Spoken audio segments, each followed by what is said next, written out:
Глава республики призвал руководителей силовых структур, исполнительных и муниципальных органов власти ответственно подойти к выполнению задач по усилению безопасности объектов, конструктивно взаимодействовать между собой, выработать слаженный и скоординированный алгоритм действий для своевременного реагирования на различные угрозы.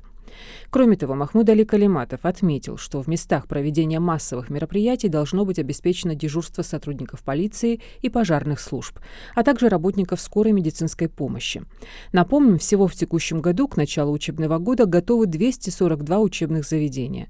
Среди них 149 школ, 86 государственных детских садов, без учета 13 пришкольных, и 7 учреждений среднего профессионального образования. Вместе с тем, в ходе заседания обсудили дополнительные меры, направленные на обеспечение в регионе экологической безопасности, контроль за эффективностью реализации национальных и федеральных проектов, а также соблюдение миграционного законодательства на территории республики.